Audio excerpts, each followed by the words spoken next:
Welcome to the Daily Chronological Bible. My name's Hunter, and we are reading through the Bible in chronological order as a single story. And that story is all about Jesus. It is a revelation of Him, and He has revealed to us the heart of the Father. Today, August the 17th, we are reading selections from the following chapters: Ezekiel, chapter 5 through chapter 9. We're reading from the New Living Translation. This is the word of the Lord. Ezekiel chapter 5. Son of man, take a sharp sword and use it as a razor to shave your head and beard. Use a scale to weigh the hair into 3 equal parts. Place a third of it at the center of your map of Jerusalem. After acting out the siege, burn it there. Scatter another third across your map and chop it with a sword. Scatter the last third to the wind, for I will scatter my people with the sword. Keep just a bit of the hair and tie it up in your robe, then take some of these hairs out and throw them into the fire, burning them up. A fire will then spread from this remnant and destroy all of Israel. This is what the Sovereign Lord says. This is an illustration of what will happen to Jerusalem. I placed her at the center of the nations, but she has rebelled against my regulations and decrees and has been even more wicked than the surrounding nations. She has refused to obey the regulations and decrees I gave her to follow. Therefore, this is what the Sovereign Lord says. You people have behaved worse than your neighbors and have refused to obey my decrees and regulations. You have not even lived up to the standards of the nations around you. Therefore, I myself, the Sovereign Lord, am now your enemy. I will punish you publicly while all the nations watch. Because of your detestable idols, I will punish you like I have never punished anyone before or ever will again. Parents will eat their own children, and children will eat their parents. I will punish you and scatter to the winds the few who survive. As surely as I live, says the Sovereign Lord, I will cut you off completely.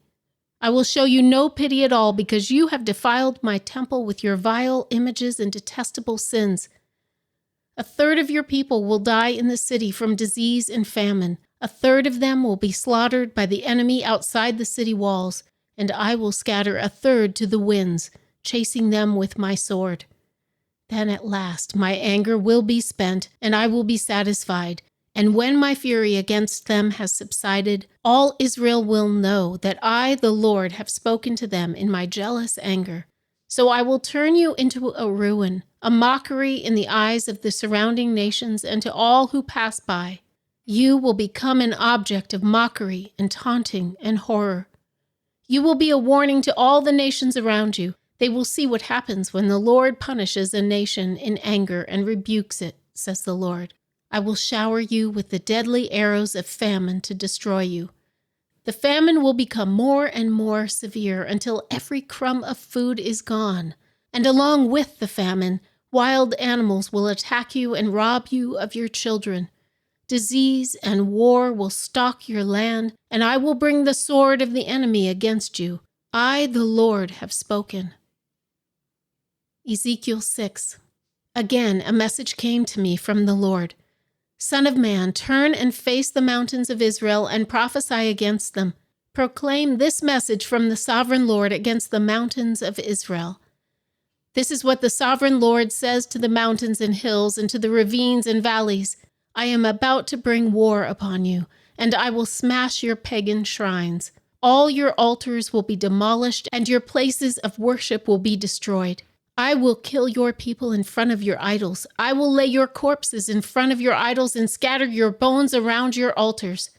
Wherever you live, there will be desolation, and I will destroy your pagan shrines. Your altars will be demolished, your idols will be smashed, your places of worship will be torn down, and all the religious objects you have made will be destroyed. The place will be littered with corpses, and you will know that I alone am the Lord. But I will let a few of my people escape destruction, and they will be scattered among the nations of the world. Then when they are exiled among the nations, they will remember me. They will recognize how hurt I am by their unfaithful hearts and lustful eyes that long for their idols. Then at last they will hate themselves for all their detestable sins. They will know that I alone am the Lord, and that I was serious when I said I would bring this calamity on them. This is what the sovereign Lord says. Clap your hands in horror and stamp your feet. Cry out because of all the detestable sins the people of Israel have committed. Now they are going to die from war and famine and disease. Disease will strike down those who are far away in exile. War will destroy those who are near, and anyone who survives will be killed by famine. So at last I will spend my fury on them. They will know that I am the Lord when their dead lie scattered among their idols and altars on every hill and mountain and under every green tree and every great shade tree, the places where they offered sacrifices to their idols. I will crush them and make their cities desolate from the wilderness in the south to Riblah in the north. Then they will know that I am the Lord. Ezekiel 7. Then this message came to me from the Lord. Son of man, this is what the sovereign Lord says to Israel. The end is here. Wherever you look, east, west, north, or south, your land is finished. No hope remains, for I will unleash my anger against you. I will call you to account for all your detestable sins. I will turn my eyes away and show no pity. I will repay you for all your detestable sins. Then you will know that I am the Lord. This is what the sovereign Lord says. Disaster after disaster is coming your way. The end has come. It has finally arrived. Your final doom is waiting. O people of Israel, the day of your destruction is dawning. The time has come. The day of trouble is near.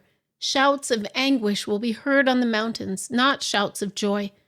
Soon I will pour out my fury on you and unleash my anger against you. I will call you to account for all your detestable sins. I will turn my eyes away and show no pity. I will repay you for all your detestable sins. Then you will know that it is I, the Lord, who is striking the blow. The day of judgment is here. Your destruction awaits. The people's wickedness and pride have blossomed to full flower. Their violence has grown into a rod that will beat them for their wickedness. None of these proud and wicked people will survive. All their wealth and prestige will be swept away. Yes, the time has come. The day is here. Buyers should not rejoice over bargains, nor sellers grieve over losses, for all of them will fail under my terrible anger. Even if the merchants survive, they will never return to their business, for what God has said applies to everyone. It will not be changed. Not one person whose life is twisted by sin will ever recover. The trumpet calls Israel's army to mobilize, but no one listens, for my fury is against them all. There is war outside the city and disease and famine within. Those outside the city walls will be killed by enemy swords. Those inside the city will die of famine and disease. The survivors who escape to the mountains will moan like doves, weeping for their sins. Their hands will hang limp. Their knees will be weak as water. They will dress themselves in burlap. Horror and shame will cover them. They will shave their heads in sorrow and remorse. They will throw their money in the streets, tossing it out like worthless trash. Their silver and gold won't save them on that day of the Lord's anger. It will neither satisfy nor feed them, for their greed can only trip them up. They were proud of their beautiful jewelry and used it to make detestable idols and vile images. Therefore, I will make all their wealth disgusting to them. I will give it as plunder to foreigners, to the most wicked of nations, and they will defile it. I will turn my eyes from them as these robbers invade and defile my treasured land.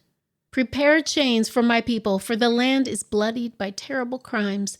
Jerusalem is filled with violence. I will bring the most ruthless of nations to occupy their homes. I will break down their proud fortresses and defile their sanctuaries. Terror and trembling will overcome my people. They will look for peace but not find it. Calamity will follow calamity. Rumor will follow rumor.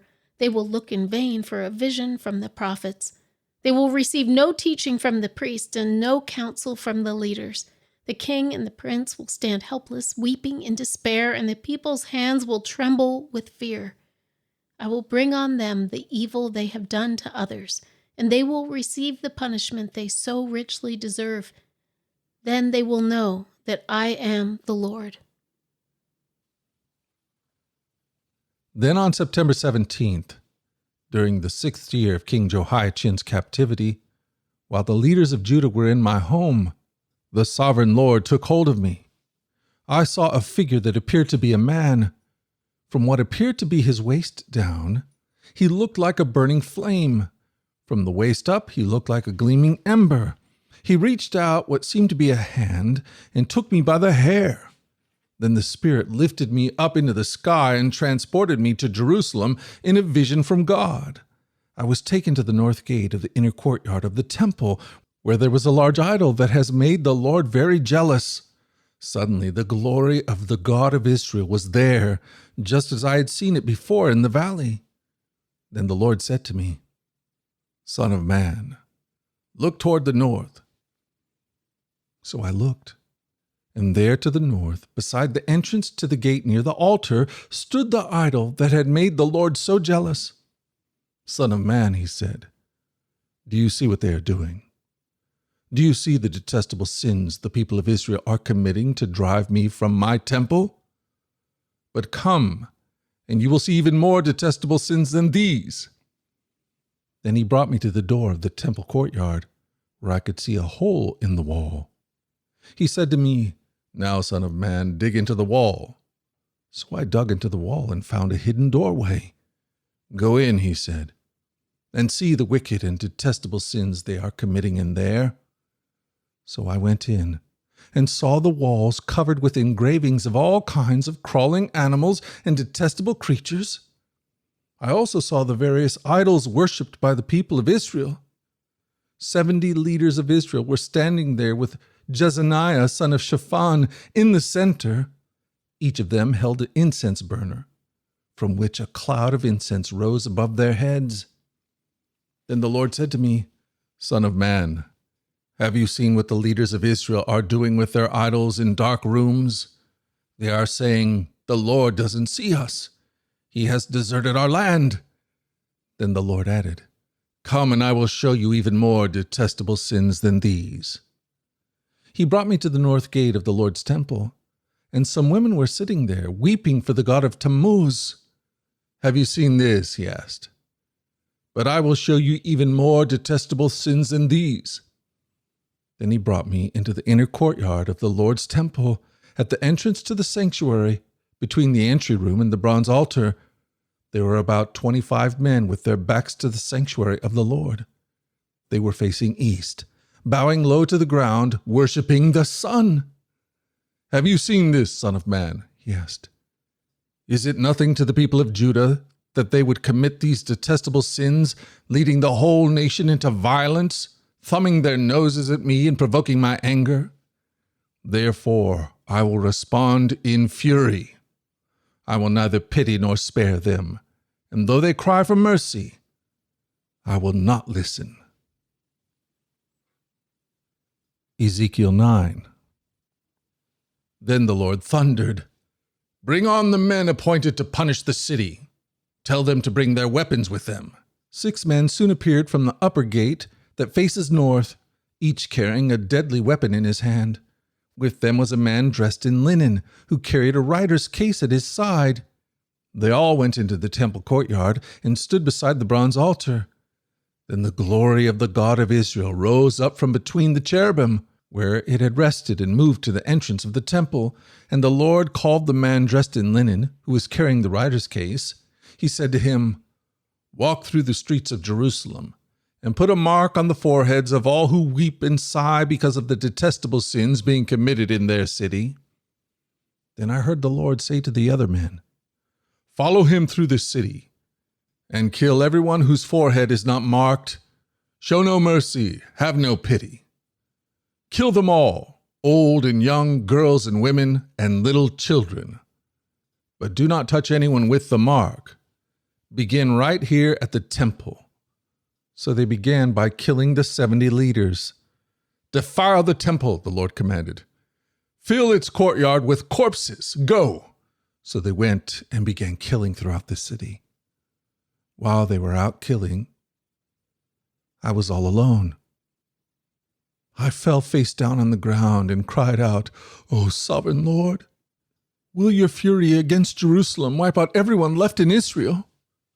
Then he said to me, "The sins of the people of Israel and Judah are very, very great. The entire land is full of murder. The city is filled with injustice. They are saying the Lord doesn't see it. The Lord has abandoned the land. So I will not spare them or have pity on them. I will fully repay them for all they have done."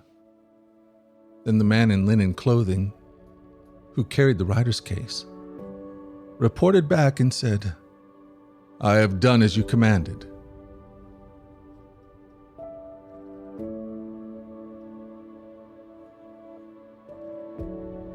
Thank you for joining us at the Daily Chronological Bible. You can find the specifics of our reading plan in the 1-year Chronological Bible published by Tyndall Press.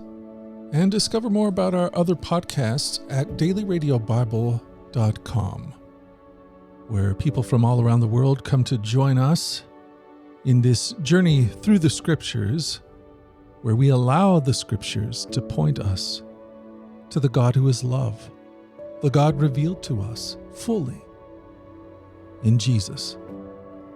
Again, that website is dailyradiobible.com. Subscribe or follow wherever you get your podcast. Until tomorrow, let's go forward in God's joy. Let's let His joy be our strength. And let us always remember this, that you are loved. No doubt about it. Alrighty, I'll talk to you again tomorrow. Bye-bye.